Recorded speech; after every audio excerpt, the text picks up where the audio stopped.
للہ رب العالمین والصلاة والسلام علی سید الانبیاء والمرسلین اما بعد فاعوذ باللہ من الشیطان الرجیم بسم اللہ الرحمن الرحیم ابو حنیفہ قال کنا مع علقمۃ وعطا ابن رباح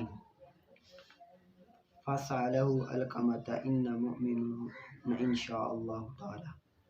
ترجمہ آپ نے غور سے سننا ہے۔ یہ امام ابو حنیفہ فرماتے ہیں کہ ہم علقمہ اور عطا بن ابی رباح کے ساتھ بیٹھے تھے۔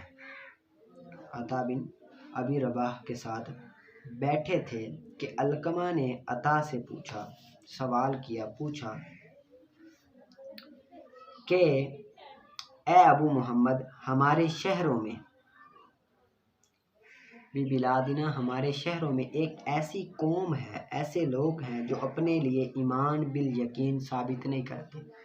یقین کے ساتھ وہ یہ نہیں کہتے کہ ہم مومن ہیں، اور یہ کہنا برا جانتے ہیں، وَيَكْرَهُونَ برا جانتے ہیں یہ کہنا کہ ہم مومن ہیں،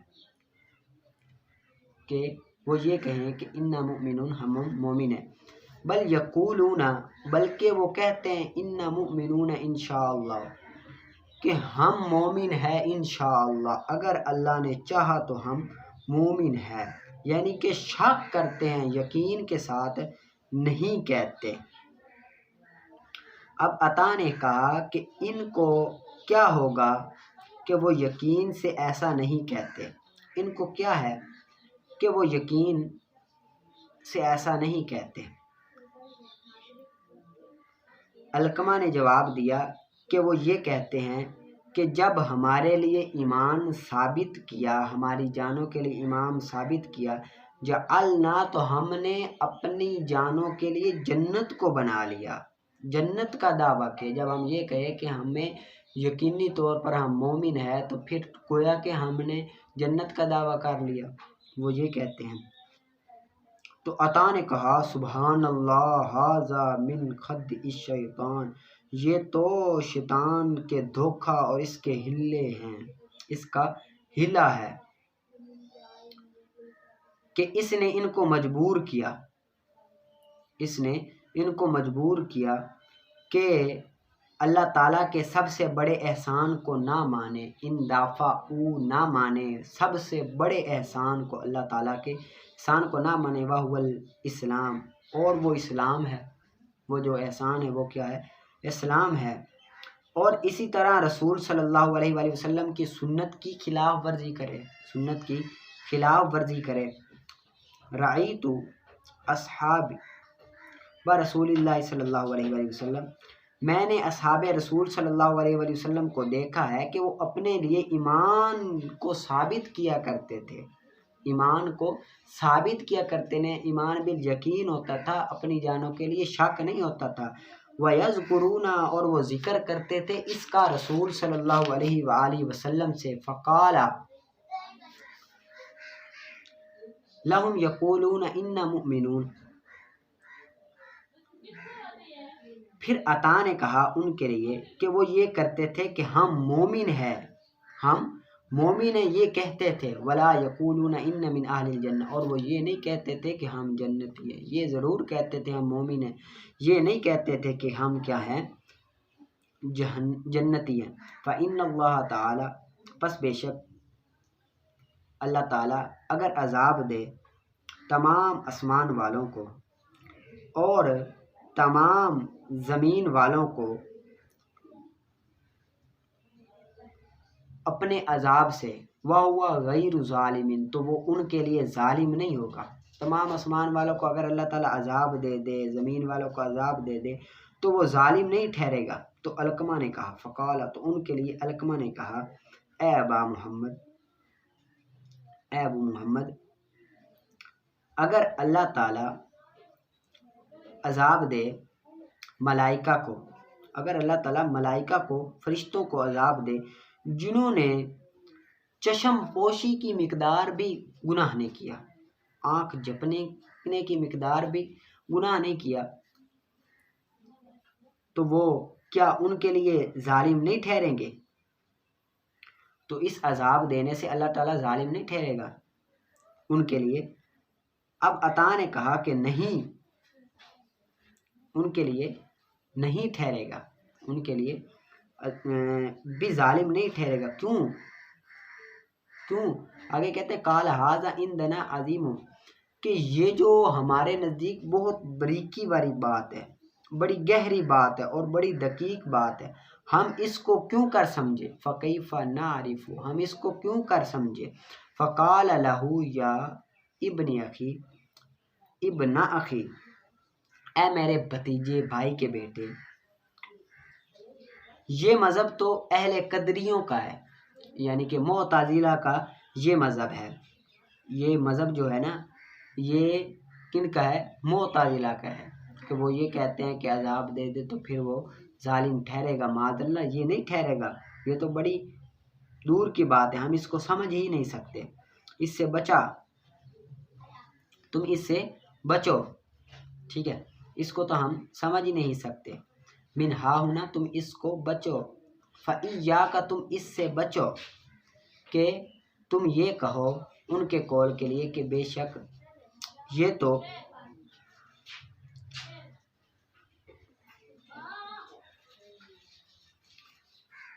فَإِنَّهُمْ أَعْدَاءُ اللَّهِ تَعَالَى، پس بے شک اللہ تعالیٰ کے دشمن ہے، وہ اللہ تعالیٰ کے دشمن ہے اور اللہ کی بات کو جھٹلانے والے ہیں، اور اللہ کی بات کو جھٹلانے والے ہیں۔ الیس یقول اللہ تعالیٰ، کیا یہ نہیں کہا اللہ تعالیٰ نے لنبی، اپنے نبی کے لیے، قل فللہ الحجۃ البالغہ، یہ قرآن پاک، کہ تمام کی تمام جو دلیلیں ہیں، حجتیں ہیں، وہ اللہ تعالیٰ کے لیے ہی ہیں۔ وَلَوْ شَاءَ لَهَدَاكُمْ، اگر وہ چاہے تو اجمعین، تمام کے تمام کو ہدایت دے دے، اگر چاہے تو تمام کے تمام کو کیا کر دے؟ سیدھا راستہ دکھا دے۔ اب علقمہ نے کہا کہ اے ابو محمد، اس کی شرح کیجئے کہ ہمارے دل میں اس شبے سے پاک ہو جائے، آپ اس کی شرح کیجئے، وضاحت کیجئے، دل کو اس شبے سے پاک کیجئے، ہمارے دل سے یہ جو شبہ آیا ہوا ہے اس کو نکال دیجئے، اس کی وضاحت کیجئے۔ تو اس پر عطا نے کہا کہ کیا اللہ تعالیٰ نے فرشتوں کو اس طاعت کی طرف رہنمائی نہیں کی کہ وہ ان کی اطاعت کرے، اس کی طرف رہنمائی نہیں کی، اور ان کو اطاعت کے طریقے نہیں سکھائے، ان کو اطاعت کرنے کے طریقے نہیں سکھائے، اور ان کے دلوں میں اس کی عظمت بٹھا کر ان کو اس پر جمائے نہیں رکھا، اور ان کے دلوں میں اس کی عظمت بٹھا کر ان کو اس پر جمائے نہیں رکھا۔ اب حضرت علقمہ نے جواب دیا بے شک جمائے رکھا ہے۔ تو عطا نے کہا یہ اللہ تعالیٰ کی نعمتیں ہیں، یہ اللہ تعالیٰ کی نعمتیں ہیں جن سے ان کو سرفراز فرمایا اللہ تعالیٰ نے۔ اب عطا نے کہا درست ہے، پھر علقمہ نے کہا درست ہے، عطا نے کہا اگر اللہ تعالیٰ ان سے ان نعمتوں کے شکر کا مطالبہ کرے تو وہ اس کی ادائیگی پر قادر نہ ہو سکیں گے، اور اس سے قاصر ہوں گے، ان سے کیا ہوں گے؟ قاصر ہوں گے، اور اس کو حق ہے کہ شکر کی ادائیگی سے کوتاہی پر ان کو عذاب دے دے، اور وہ ان کے حق میں ظالم بھی نہ ٹھہرے گا، رب تعالیٰ ان کے حق میں ظالم بھی نہ ٹھہرے گا۔ اب یہ اس بات کی دلیل ہے کہ رب تعالیٰ اگر کسی کو عذاب دے بھی دے تو تب بھی رب تعالیٰ ظالم نہیں ٹھہرے گا۔ پھر آپ نے ایک مثال سے بھی سمجھایا کہ رب تعالیٰ نے اپنے فرشتوں کو سکھایا کہ میری اس طرح اطاعت کرو، میری اس طرح عظمت پہ جا لاؤ، پھر بھی فرشتے رب تعالیٰ کی اس طرح عظمت، اس طرح شکر نہیں کر سکتے، اس طرح اس کا شکر ادا کر ہی نہیں سکتے، اس کا شکر ادا کیا جا ہی نہیں سکتا اس طرح، ٹھیک ہے۔ تو اب اس کے شکر ادا کرنے سے فرشتے قاصر آ گئے، تو قاصر آئے، کوتاہی آئی، تو اس کوتاہی کی وجہ سے رب تعالیٰ ان کو عذاب دے گا، تو وہ ظالم بھی نہیں ٹھہرے گا، ٹھیک ہے، ظالم بھی نہیں ٹھہرے گا۔ یہ بات بھی ذہن میں رکھنا، فرشتے ہر گناہ سے بھی پاک ہوتے ہیں، ٹھیک ہے، اس کو یاد کر لینا، اور آگے آپ نکالیں تلخیص المفتاح۔ آگے ہے الفت مختصرا یتضمن، میں نے تلیف کیا مختصر کو، جو کہ ضمن میں لیے ہوئے ہے وہ جس میں قواعد ہیں، جس میں قواعد ہیں اس کے قواعد کو ضمن میں لیے، یعنی کہ مفتاح العلوم کے جو قواعد ہیں ان کو کیا ہے ضمن میں لیے ہوئے ہے، اور مشتمل ہے ان پر جن کی طرف محتاجی ہوئی مثال اور شواہد سے۔ یعنی کہ یہ جو مختصر میں نے لکھی ہے اس میں نے مثالیں بھی ذکر کر دی ہے، ایسے شواہد بھی ذکر کر دیے جن کی طرف ہمیں محتاجی ہوتی ہے، کہ مثال پیش کرے تو ہمیں سمجھ آئے گی، مثال نہ پیش کرے تو سمجھ نہیں آئے گی۔ اب میں نے مثالوں کو ذکر کر دیا ہے تاکہ محتاجی نہ ہو۔ اور نہیں میں نے کوتاہی کی اس کی تحقیق کی وضاحت میں نے نہیں کوتاہی کی، اس کی تحقیق اور اس کی چھانٹی کی وضاحت میں نے کوتاہی سے کام نہیں لیا، بلکہ کیا کی وضاحت کے ساتھ میں نے اس کو پیش کیا۔ ورتبت، اور میں نے اس کو مرتب کیا ایسی ترتیب سے جو زیادہ قریب ہے تناولاً لینا اس کی ترتیب سے۔ میں نے اس کو اس طرح مرتب کیا، اس طرح ترتیب دیا کہ جو انہوں نے ترتیب دی ہے نا قسم ثالث مفتاح العلوم، اس ترتیب سے اس ترتیب کو لینا زیادہ آسان ہے۔ میں نے اس کو تلخیص کو اس طرح میں نے لکھا ہے۔ ولم ابالغ فی اختصار لفظ، اور میں نے مبالغہ نہیں کیا اس کے لفظ کو اختصار کرنے میں، اس کے لفظ کو مختصر کرنے میں نے مبالغہ نہیں کیا، یعنی کہ جہاں ضرورت تھی لفظ کو وضاحت کے ساتھ بیان کرنے کی وہاں میں نے وضاحت کے ساتھ بیان کیا ہے، مبالغے سے پیش نہیں آیا، کمی پیشی نہیں کی، بلکہ میں نے کیا کیا ہے وضاحت کے ساتھ اس کو بیان کیا ہے۔ اس کے حصول کو قریب کرنے کی وجہ سے، تقریباً لطاعتہ، اس کے حاصل کرنے کو قریب کرنے کی وجہ سے، یعنی کہ میں نے الفاظ میں مبالغہ اس لیے نہیں کیا تاکہ اس کا جو حاصل کرنا تھا وہ قریب ہو جائے، زیادہ جلدی حاصل ہو جائے، اور طلب کیا ہے اس طریقے پر تاکہ آسان ہو جائے اس کو سمجھنا علی طالبیہ، اس کے طلب کرنے والوں پر۔ میں نے اس کو اتنا آسان کر کے بیان کیا ہے کہ جو بندہ اس کو طلب کرنا چاہتا ہے اس کا طلب کرنا میں آسانی پیش ہو، اس کی سمجھ میں آسانی پیش ہو۔ اور میں نے